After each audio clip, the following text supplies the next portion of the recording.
ئێران بۆ سەر هەرێمی کوردستان تایبەت شاری هەولێر و کاردانەوەکان و هەروەها هۆکارەکان و هەروەها ڕێگەچارەکان بۆ شۆڕەسەرکردنی ڕێگریکردن لەوەی کاتی دیکە خاکی هەرێمی کوردستان وەکو ناوەندێک و گۆڕەپانێک بۆ هێرشەکانی وڵاتانی دراوسێ و هێرشەکانی دەرەوە بەکارڕەهێنرێت. هەڵبەتە میهرەبان گوێری ئەو ئامارە سەرەتایی تاکو ئێستا هەیە ژمارەی کوژراوەکان 4 کوژرا و هەروەها 17 بریندار هەیە کە لە نەخۆشخانەکاندا لە ئێستادا چارەسەریان بۆ دەکرد. ئێمە بۆ گفتوگۆکردنی زیاتر سەبارەت بە هۆکاری هێرشکردنە سەر خاکی هەرێمی کوردستان و هەروەها کاردانەوەکان و کاریگەریەکان لەسەر پێگە و لەسەر ناوەندی هەرێمی کوردستان دەچینە لای زۆر بەڕێز دکتۆر تارق سارمەمی چاودێری سیاسی بەڕێزیان ڕاستەوخۆ لە هەولێرە لەگەڵماندان. دکتۆر سڵاو لە بێبانیت باش لەوە دەست پێ دەکەین مەبەست یاخود ئامانج لە هێرشکردنە سەر هەرێمی کوردستان بە موشکی بالیستی لەلایەن ئێرانەوە چییە یاخود پەیامی ئێران بەم هێرشانەی بە موشکی بالیستی بۆ سەر هەرێمی کوردستان چیمان پێ دەڵێت؟ بەیانیتان باش بە هیوای ڕۆژێکی خۆش بۆ هەموو لایەکتان ڕێزوسڵاو بۆ ئێوە و بۆ بینەرانی کورسات نیوز و پرسە و سەرخۆشی بۆ خانەوادەی قوربانیانی هێرشەکەی سەر هەولێر و تەواوی هێرشەکانی تورکیاش بۆ سەر هەرێمی کوردستان و ڕۆژاوا کە شەهیدی زۆری لێکەوتوتەوە لە چەند ڕۆژی ڕابردوودا. لە ڕاستیدا ئەم هێرشانە شتی تازە نین کە کۆماری ئیسلامی ئێران و هەروەها تورکیاش ناوە ئەنجامی دەدەن و بڕوو بیانووی ئەوان ینی لەگەڵ واقعی هەرێمی کوردستاندا ناگونجێ. بەتەکید ئەوانەی کە نەیاری هەرێمی کوردستانن پاساو بۆ خۆیان دروست دەکەن بۆ ئەوەی قەنەعات بە خۆیان و بە گەلەکەیان بێنن کە ئەو هێرشانەی دەیکەن بۆ کوشتنی هاوڵاتیانی هەرێمی کوردستان بۆ تێکدانی دامەزراوەکانی هێرمی کوردستان و ڕۆژاوا ئەمانە دەیانێ بیانووی بۆ بێنەوە لە بەڵام لە ڕاستیدا گەلی کوردستان چ لە هەرێم چ لە ڕۆژاوا تا ئێستا کارێکی نەکردووە ببێتە هەڕەشە و مەترسی بۆ سەر ئاسایش و بەرژەوەندەی ئەو دوو وڵاتە زرهێزە لە ناوچەکەدا کە ئامانجی سەرێکی ئەو دوو وڵاتەش لە ناوبردن و بەرتەسەکردنەوە و گۆشەگیرکردنی قوارەی سیاسی هەرێم لەلایەک و هەروەها لەباربردننی ئەو ئەزمونەیە کە لە ڕۆژاوای کوردستان بەرەو ڕاگەیاندنی جۆرێک لە فیدرالی لە باشوور و باکووری ڕۆژهەڵاتی سووریا دروست دەکرێت. لە ڕاستیدا کە گوێ لە بەیاننامەکانی کۆماری ئیسلامی ئێران دەگری ینی پێت سەیرە وڵاتێک بەم شێوەیە ماڵی هاوڵاتیان و بزنسکارانی هەرێمی کوردستان و شوێنە مەدەنیەکان بکاتە ئامانج و بەو شێوەیە کارەسات و ڕووداوی ناخۆشی لێ بکەوێتەوە بەڵام بیان و بینتەوە پێی وابێ لەم شوێنانەوە نێرانی کۆماری ئیسلامی ئێران پلان دادنێن و هێرش دەکەنە سەر بەرژەوەندەکانی ئەوە. من پێم وایە ئەم شەڕایە ئەم کردوانەی ئێران بە تایبەتی بەشێکە لە پرچەکردار بەرامبەر بە شەڕەکەی غەزا لە نێوان فەڵەستین و ئیسرائیلەکان و هەروەها ئێران لەم ماوەی دواییدا لەم ساڵی دواییدا هەست دەکات دوای دەستپێکردنی ئەو شەڕە دۆستەکانیان بە تایبەتی لە حەماس و هەروەها لە حیزب الله لە لبنان و حوسیەکان لەم چەند ڕۆژەی ڕابردوودا ورزی گەورەیان بەرکەوتووە هەروە لە عێراقیش ناوە هەم لەلایەن هێزەکانی ئەمریکاوە ینی لێدانی باشیان بەردەکەوێتن. ئەمانە وای کردووە هەست بەوە بکە کە دەست و پەنجەکانی لە عێراق لە سووریا لە لبنان لە یەمەن ئەمانە بە تایبەتیش لە فەڵەستینیش کە نزیک لە ئیسرائیلە خەریکە ینی نینۆکی دەکرێتن و ناتوانێت وەک جاران پەل بەهاوێ بۆ ئەو ناوچانە. ینی ئێران ئەگەر باستەوە دەکات نەیاری ڕاستەقینەی ئیسرائیلە ئەو موشەکی لەو ئاستەی هەیە کە دەتوانی لە خاچی خۆیەوە کە دەتوانی لە لای دۆستەکانی لە سووریا لە شوێنی ترەوە پەلاماری ڕاستەخۆی ئیسرائیل بدا ئەگەر ئیسرائیل بە دژمنی خۆی دەزانێ نەک بێ بە شێوەیەکی ناڕاستەخۆ شەڕ بە هەرێمی کوردستان بفرۆشێ. ئەوەی ئێران دەیکا شەڕ فرۆشتنە بۆ تێکدانی ئەو ئەمن و ئاسایش و ئیستقرار و بەرەو پێشچوونەوانەیە بۆ ئەوەی ئەو هەرێمە لەسەر قاچی خۆی نەوەستێ و ئەمەش بەڕاستی جێی نیگەرانیە و دەخوازێ هێز و لایەنە کوردستانیەکان ئەم مەترسیانە بە جددی وەربگرن و هەوڵ بدەن یەخستنەوەی نێوماڵی کورد و ڕێخستنەوەی بکەنە ئەولەویەت بۆ ڕوبەڕووبوونەوە پەرچەکردار هەروەها دەستپێکردنی جموجۆرێکی دیپلۆماسی لە ئاستی ناوچەکە و نێودەوڵەتی. بەڵێ دکتۆر لە ڕابردوودا هەندێک کات کە خودی ئێران هێرشەکانی ئەنجام دەدا بەڕاستی بەرپرسیارەتەکەی نەئەستە ئەستۆی خۆی بەڵام لە ئێستادا ئەم هێرشەی کە ئەنجامی داوە بە تەواوەتی بەرپرسیارەتەکەی خاتە ئەستۆی خۆی واروها بە جۆرێک لە جۆرەکان حەقیش دەدا بەخۆی کە ئەم هێرشەی ئەنجام داوە و حەق بەوە. ئەم پەیامە بە دیاریکراوی بۆ کێیە و بۆچی دەیەوێت بەم شێوەیە پەیامەکەی بگەێنێت؟ ئەمە بۆ یەک بۆ ناوخۆیتی بۆ شەقامی ناوخۆیتی چونکە هەفتەیەک بەر لە ئێستا ئەو تەقینەوانەی لە کرمان ڕوویدا کە لەلایەن داعشەوە بە برسایەتی خۆی تێدا ڕاگەیان و پێشتریش کوژرانی چەند بەرپرسێکی باڵای لە سووریا و هەروەها پاشەکشەی حەماس لە شەڕی غەزەدا بێدەسەڵاتبوونی حزب الله لە بەرامبەر هەڕەشەکانی ئیسرائیل بۆ سەری و ڕۆژ بە ڕۆژ لاوازبوونی حوسیەکان لەو شەڕی کە لە دەریای سوور هەیە لەگەڵ هێزەکانی هاوپەیمان و ئەمریکا ئەمانە وای کرد بۆ ئەوەی جۆرێک لە شحنەی مانەوی بدا بە هێزەکانی کە دۆستی ئەون و هاوپەیمانی ئەون لە وڵاتانە کار دەکەن بۆ ئەوەی نیشان بدا کە ئەو ماوەک و ئەو دەتوانانی لە هەر کاتێکدا پەلاماری دۆستەکانی ڕۆژاوە و ئەمریکا بدەن و ئەمەیە هۆکاری سەرەکی کە ئێران لەم دۆخەدا هەم بۆ ڕازیکردنی شەقامی خۆی هەم بۆ نیشاندانی جۆرێک لە هێز و پێگە و بەهێزی خۆی کە دەتوانێت دۆستەکانی ڕۆژاوا و ئەمریکا بکاتە ئاماج بۆیە ئێستا ئێران و ئەمریکا لە دۆخێکدان کە نایەنەوە شەڕی ڕاستەوخۆ و ڕوبەڕبوونەوەی ڕاستەوخۆ لە نێوانیاندا ڕوودا چ لە غەزە چ لە عێراقدا چ لە سووریا بەڵکو دەیانەوێت لە ڕێی ئەو هێزانەوە بە ناڕاستەوخۆ کار بکەن جارجار ئەمریکا سەیرەکەیت بە دووری نابین لە چەند ڕۆژی داهاتوودا گروپە چەکدارە میلیشیاکانی کە سەر بە ئێرانن لە عێراقدا ناوە هێرش و پەلامار بۆ سەر بنکە سەربازەکانی ئەمریکا لە ناوەڕاستی عێراق و ڕۆژاوای هەروەها لە هەرێمی کوردستان ئەنجام دەدا کە زۆر جا فڕۆکەخانەکانیش دەگرێتەوە دوور نییە لە چەند ڕۆژی داهاتوودا هێرشێکی لەو جۆرەی ئەمریکا هاوپەیمانان بۆ سەر ئەو لایەنگرانەی ئێران لەو ناوچانەدا ببینینەوە هەروەها گورزی گەورەتریش لە سووریا لە دۆستەکانی ئێران بۆ شێندرێت ئەم شەڕە بەردەوام دەبێت زەرمەندی یەکەم هەرێمی کوردستان و خەڵکی کوردستان و ئەمن و ئاسایشی هەرێمی کوردستانە هەرچەندە ئێران ڕێکەوتنیەکی ئەمنی و سەربازی هەیە لەگەڵ دەوڵەتی عێراق و لە نێویشیدا هەرێمی کوردستان بە وەفد چەندجار بەشداریان کردووە لەو ڕێکەوتنە یعنی هەر کارێک هەبی هەر کردەوەیەک هەبی مەترسیبی بۆ سەر ئێران دەتوانێت لە ڕێی کەناڵی دیبلۆماسیەوە لە ڕێی لیژانی تایبەتی ئەمنیەوە لە نێوان هەر سێ لایەنەوە هەیە ئەو بابەتە تاوتێ بکات دەکرێت کۆنتترۆلی ئەو بابەتانە بکرێت بەڵام ئێران مەبەستی ئەوە نییە مەبەستی تەسعیدە لەگەر هەرێم مەبەستی گوشار خستنە سەر هەرێمی کوردستانە ئەمە هەرتەنیا ئامانجی ئێران نییە بەڵکو ئەگەر دوێنێ شەو گوێتان لە هەواڵەکان بوو بێ سیرەکەی لە تورکیاوە دوای ئەو کارە ساتەی بەسەر هەولێر و ئەو خانەوادە بەڕێزە هات لە هەولێر سیرەکەی تورکیا لە ڕێی ئەردۆگان و ڕێ هاکان فیدانەوە جارێکی تر ینی وەکو دەرێت دانیان تیش کردوتەوە بۆ ئەوەی پەلامار و هێرشێکی لەو شێوەی ئێرانیەکان بۆ سەر هەرێمی کوردستان ئەنجام بدەن و بە ئاشکرا ئەردۆگان هەڕەشە لە کوردەکە لە باشووری کوردستان دەڵێ کوردی عێراق یا هیچ دەرفەتێکیانە یا دەبێت دۆستی ئێمە بن و لەگەڵمان بن یا ئەوەتە دەبێت دوژمن بان بن چکە هێلی سێم نییە نابێ لە ناوەڕاست بۆستن و بڵێن ئێمە لەگەری هیچ کام مەکتانینە ئەمە جۆرێکە لە هەڕەشە هاکان فیدان جارێکی تر هەڕەشە لە یەکێتی و لە ناوچەکانی سلێمانی دەکاتەوە و پێی وایە لەوێەوە پاڵپشتی و پشتیوانی بۆ پەککە دەکرێت بۆیە دەبێت هەم یەکێتی هەم پارتی هەم هێزولایەنە سیاسیەکان ئەم هەڕەشەی دەروجیران ئێران و تورکیا زۆر بەجددی وەربگرن و کار بکەن بۆ کەمکردنەوەی ناکۆچەکانی ناوخۆ و یەخستنەوەی هەڵوێستەکانی هەرێمی کوردستان و بەهێزکردنی پێگەی هەرێمی کوردستان لە ئاستی ناوخۆدا چونکە لەبیرمان نەچێ ئەو دوو وڵاتە باشترین استیفادەیان لە ناکۆچەکانی نێوان یەکێتی و پارتی و نائارامی و نائستقراری سیاسی و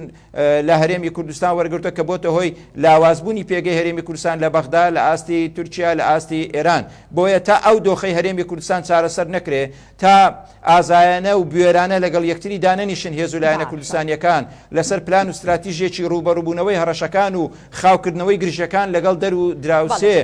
نەگرنە بەر دیبلۆماسیەتی خاوکردنەوەی گرژەکان گرنگە لەم قۆناغەدا خەڵکی کوردستان و هێزولایەنەکان یەکێتی و پارتی کاری لەسەر بکەن چ لەگەڵ بەغدا چ لەگەڵ دەر و دراوسێ بەڵێ دکتۆر چەند خاڵێکی زۆر گرنگت باس کە سەبارەت بە هۆکاری هێرشەکان بۆ سەر هەرێمی کوردستان بەڵام یەکێک لە هۆکارەکان کە زۆر کاریگەر ئەوەیە کە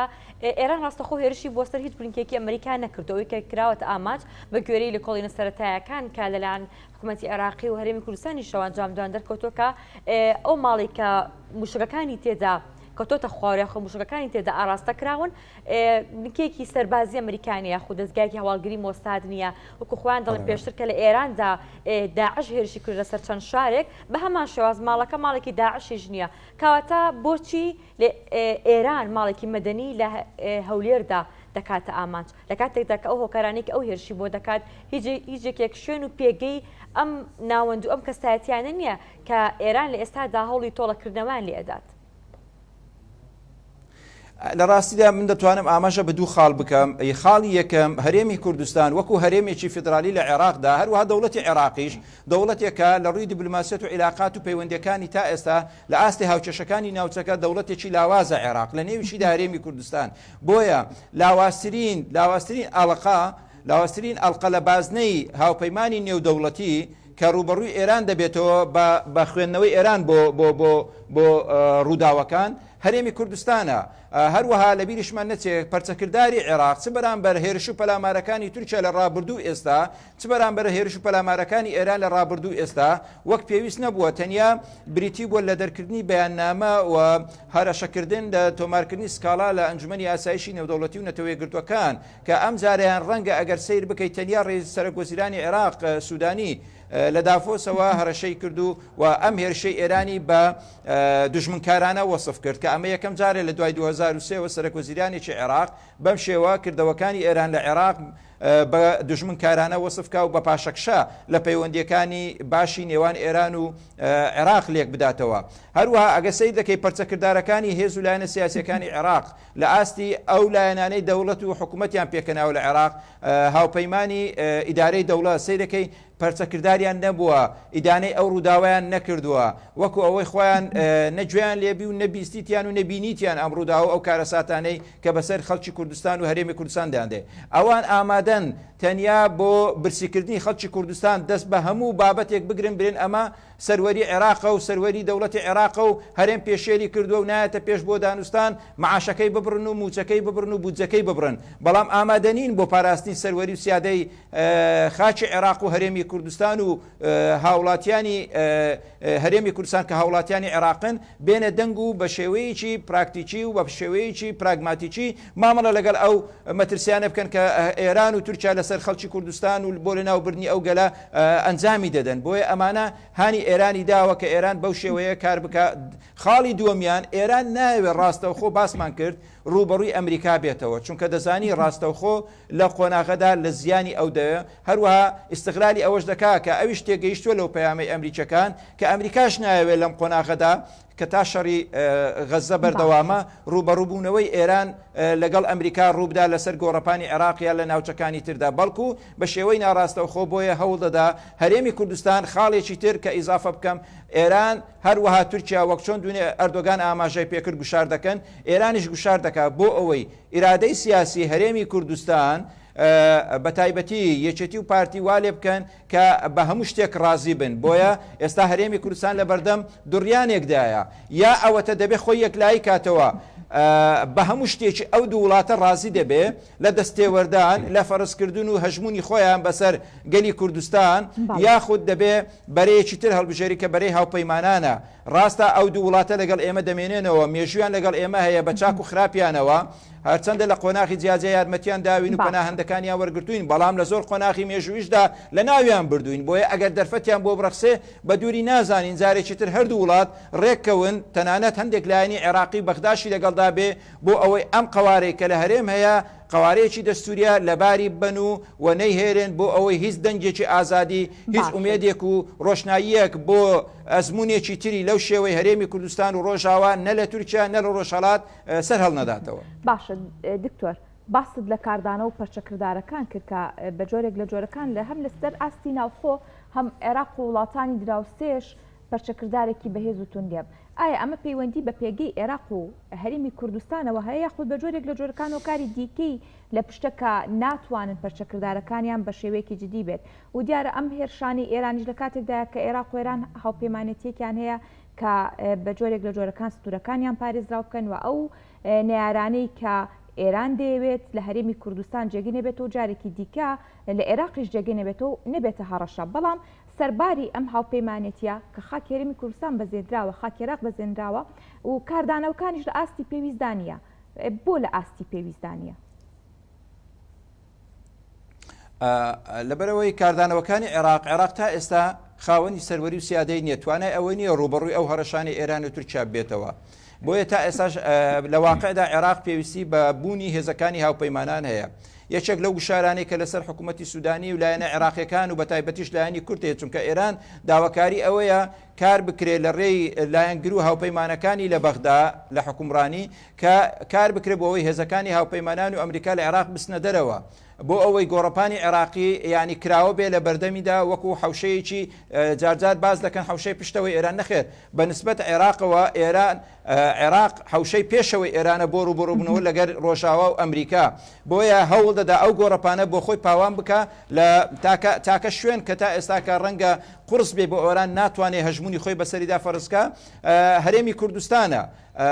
بۆیە هەوڵ دەدا لە ڕێ ئەم گوشار و ئەم کردەوە سەربازیانە ئەو هەڕەشەیە دروست بکە و پێی وایە هەم لە ڕێی میلیشیاکان و هەم لە ڕێی خۆشیەوە ناوەناوە ئەم هێرشانە دەکا وا لە ئەمریکا بکەن گوشاریش بۆ سەر بەغدا دروستکەن لە ڕێی پەرلەمانەکەیەوە لە ڕێی لایەنە سیاسیەکانەوە بۆ ئەوەی داوا بکەن هێزەکانی ئەمریکا لە عێراق بچێتە دەرەوە بۆ ئەوەی کە ئەوان چوونە دەرەوە ئەو کاتی گۆڕەپانەکە بۆی کراوە دەبێ و ئەو کاتی ئەو شەڕی کە چاوەڕوان دەکرێت لە ئایندەدا لە نێوان ئەمریکا و ئەو ئێران ڕوو بدا لەسەر گۆڕەپانی ئێران نەبێ بەڵکو دوورتر بێ لە خاچی خۆی هەوڵ دەدا ئەو ئاگرێت لە ناو سنوورەکانی خۆی بە دوور بێختەوە ئەگەر هاتوو لە عێراق بێ باشترە ئەگەر توانی لە سووریا حەسمی بکە باشترە لەوی دوورترە ئەمانە ئامانجەکانی ئێرانن ئامانجی استراتیژین بەو شێوەیە کار دەکە بۆیە ئیستیغلالی ئەوەشیان کردووە پەرچەکردارەکانی بەغدا پەرچەکردارەکانی هاوپەیمانان و ئەمریکا وەک پێویست نەبووە تا ئێستاکە بەرامبەر بە هەڕەشەکانی تورکیا پێشتر ئەمانەی چاوپۆشەکان لە بەرامبەر هەڕەشە و پەلامارەکانی تورکیا و داخستنی فڕۆکەخانەی سلێمانی و بێدەنگبوونی عێراق لە ئاستی ئەو کارانەی تورکیا فەرزکردنی ئەجندای خۆی و ئەو هەموو پێگە سەربازیانەی تورکیا لە ناوچەکەدا هەیە ئەمانە وای کردووە ئێرانیش تەشجیع بۆ ئەوەی هاوشێوەی ئێران مامەڵە لەگەڵ ئەزمموی هەرێمی کوردستان بکە و هەوڵ بدا ئەجندەی خۆی فەرز بکە لە بیریشمان نەچێ ناکۆچەکی مێژووی و ئەزەلی شەیە لە نێوانی تاران و ئەنقەرە بۆ فەرزکردنی هەیمەنەی خۆیان هەم لەسەر عێراق هەم لەسەر هەرێمی کوردستان و ئیستیغلالی خلافات و ناکۆچی نێوان لایەنە عێراقیەکان لەلایەک و نێوان لایەنە کوردستانیەکانیش دەکەن کە لە هەرێمی کوردستان لە دوای 2017 سەری هەڵداوە بۆ یەکە بۆ ڕوبەڕووبوونەوەی ئەم هەموو دۆخە ناخۆش و نەخوازراوەی کە ڕوبەڕووی هەرێمی کوردستان دەبێتەوە بۆ پاراستنی قەوارەکە و ناسنامە و شوناسی کوردی و ئازادیەکانی بەدەستمان هێناوە وا دەخوازێ هێز و لایەنە کوردستانیەکان لە باشووری کوردستانەوە بگرە ئەو ناوماڵی خۆیان یەخەنەوە هەڵوێستەکان و استراتیژێکی تازە دابنێن بۆ ئەوەی هەم لە ئاستی ئامادەکردنی خۆیان و هەرێمی کوردستان بۆ هەر ئەگەرێکی چاوەڕوان نەکراو هەروە هەوڵدان بۆ خاوکردنەوەی گریژەکان لە ڕێی دیبلوماسیەتی خاوکردنەوەی گریژەکان لە تاران و ئەنقەرە و لە بەغدا لەگەڵ هاوپەیمانان کاری لەسەر بکرێ لەم دوو ڕێگەیە زیاتر نییە و هەوڵ بدەن ئەوەندەی دەکرێت ئێمە نەبینە بەشێک لەو شەڕی کە لە نێوان ڕۆژئاوا و ئەمریکا و ئێران و ئیسرائیل لە ئارادایە بۆیە پێویستە ئێمە ئاگامان لە بەرچاوی خۆمان و لە پانتاییەکان بێ و کارێک نەکەین کە ببێتە بیانودان بە ئێران و تورکیا بۆ ئەوەی هێرش و پەلامار و هەڕەشەکانیان بە شێوەیەکی تونتر و زیاتر لە دژی بەرژەوەندیە باڵەکانی نەتەوەی کورد لە دژی بەرژەوەندیەکانی هەرێمی کوردستان و قەوارەی سیاسی هەرێم و ڕۆژاوای کوردستان ئەنجام بدەن. باشە دکتۆر هەڵبەتە هەر سەرەتای ساڵی 2024 بە هێرشەکانی تورکیا و واروەها ئێران بۆ مەترسیەکانی بۆ سەر خاکی هەرێمی کوردستان بینراوە پێشبینی چی دەکەن لە مانگەکانی داهاتوودا ئەم مەترسیانە فراوانتر دەبێت یاخود بە جۆرێک دەکرێت لە ڕێگەی ئەو کاردانەوانە ئەو پەیامانی کە بوونیانی ئەو ڕێکەوتنە سیاسیانی کە پێویستە بکرێت ئەم مەترسیە لەسەر خاکی هەرێمی کوردستان نەبێت. لە ڕاستیدا ئێمە پێم وایە هەر لە کورسات بوو لە کۆتایی ساڵ بەرنامەیەکی تایبەت بوو بەوەی ئەو گرژی و ناکۆچی و شەڕانی لە ڕۆژهەڵاتی ناوەڕاست و فەڵەستین هەیە ئایا بەردەوام دەبێ ئایا دۆخەکەی عێراق و ئەوانە بەروچێتی باسمان کرد لەوەدا هەر لەو کەناڵە بەڕێزەی خۆتان گوتمان سەرەتای ساڵی نوێ سەرەتای ئالۆزبوونی زیاتری گرژی و ناکۆچی و شەڕ و تێهەڵچوونەکانە لە ناوچەکەدا هەر لایەنە زیاتر هەوڵ دەدا پێگەی خۆی بەهێز بکە لەو ناوچەیەدا بۆیە بە دوور نابینم عێراق ببێتە گۆڕەپانێکی کراوە بۆ بەریەکەوتنی ئەو دوو هێزە سەرەکیە کە ئێران و ئەمریکان چ لە ڕێی ڕاستەخۆ چ لە ڕێی ناڕاستەخۆ شەڕەکان جارێ بەردەوام دەبێ ڕەنگە لە ناوەڕاستی لە چارێکی یەکەمی ساڵی نوێدا ڕووداوەکان زیاتر گرژی بەخۆوە ببینن. ئەوەی ئێستا دەیبینین ئەو تەسعیدەیە کە ئێران دەستی پێ کردووە، ئەو لێ دوانە ئاگرینەیە کە دوێنێ ئەردۆگان و هاکان فیدان لە پەرلەمان و لە کابینەی حکوومەتەکان ئاماژیان پێ کردووە کە دەیانەوێ هەرێمی کوردستان بەوە ڕازینین قاعیدەیان هەیە، 30 قاعیدەیان دروست کردووە، بەوە ڕازینین ڕۆژانە درۆنەکانی تورکیا قوڵایی هەرێمی کوردستان دەبەزێنی و دێ خەڵک دەکوژێ و مەدەنی دەکاتە ئامانج و فڕۆکەخانەکان دەکاتە ئامانج و گەمارۆ دەخاتە سەر هەرێمی کوردستان. بەڵکو هێشتا دەیەوێت لەوە زیاتر کورد تەسلیمی ئیرادەی تورکیا بێ، وەکو چۆن ئێرانیش دەیەوێت کورد تەسلیمی ئیرادەی ئێران بێ. لێرەدا هەڕەشە و گوشارێکی زۆر لەسەر هەرێمی کوردستان هەیە. بەو پەرتەوازەیە کە ئێمە تێیدا دەژین و هەرێمی کوردستان و هێز ویلایەتە سیاسیەکان مامەڵی پێ دەکەن لە ناوخۆ، لە ڕاستیدا دۆخی هەرێمی کوردستان بەرەو ئاقاری خراپتر دەڕوا. ئەگەر هات و زوو نەکەوین، ئەگەر هات و سەرکردایەتی سیاسی هێزە کوردستانیەکان بە تایبەتیش یەکێتی و پارتی لەم قۆناغەدا لەگەڵ یەکدانە نیشن و بە پلان و بەرنامەیەکی باشتر بەخۆدا چوونەوە نەکەن، هەم ئاستی ناوخۆ ڕێخەنەوە، هەم پەیوەندیەکان لەگەڵ بەغدا بگەین سەر سەنجی مەحەک. ئایا بەغدا بۆ ئەو چاوپۆشیە دەکا، بۆ ڕێدەدا بوار دەدا بە تورکیا و بە تاران بە ئارزوی خۆیان هێرش و پەلامار و هەڕەشە بخەنە سەر ئاسایش و سەقامگیری هەرێمی کوردستان و دامەزراوەکانی پەک بخەن. ئەمانە بەڕاستی پرسیاری جدین. ئایا بێدەنجی هەرێمی کوردستان و سەرکردایەتی سیاسەکەی هەر لە دەرکردنی بەیاننامە دەمێنێتەوە و ناکۆچەکان وەکو خۆی دەمێنێتەوە لە نێوان لایەنە سیاسیەکان؟ من پێم وایە گەلی کوردستان چ لێرە، چ لە ڕۆژاوا، چ لە باکوور، چ لە ڕۆژهەڵات، ئەمانە لە بەردەم هەڕەشەی لەناو بردنن. تەنانەت ئێمە هەمومان دەزانین ئامانجی استراتیژی سێ دەوڵەت یا پایتەختەکانی ناوچەکە بە بەغداشەوە بە هێز و لایەنە سیاسەکانیشەوە ئەوەیە قەوارەی هەرێمی کوردستان لاوااستر بکەن و سنوورداری بکەن و گۆشەگیری بکەن و لەو مافە دەستوریانەی هەیەی ڕۆژ بەڵۆژ یعنی دەستەڕاتەکەی لاوااستر بکەنەوە، هەروەها ئەو ئەزمموری ڕۆژاواش باکووری ڕۆژهەڵاتی سووریا سەرنەگرێ و نایانەوێ ئەو دوو تەجروبە ئەو تروسکە ئازادیەی لە باشوور و لە ڕۆژ ئاوا هەیە پەلباوێ بۆ ڕۆژهەڵات و باکووری کوردستان. هەر ئەمە شەوای کردووە کە ئەوانە هەرێمی کوردستان بە هەڕەشەی ئازادبوونی گەلی کورد لە باکوور و ڕۆژهەڵات دەبین. زۆر سپاس بۆ زۆر بەڕێز دکتۆر تارق ساربەمی چاودێری سیاسی. سپاس کا لە بەیانی کوردستان نیوزدا لەگەڵمان بوویت. دەست خۆش دکتۆر.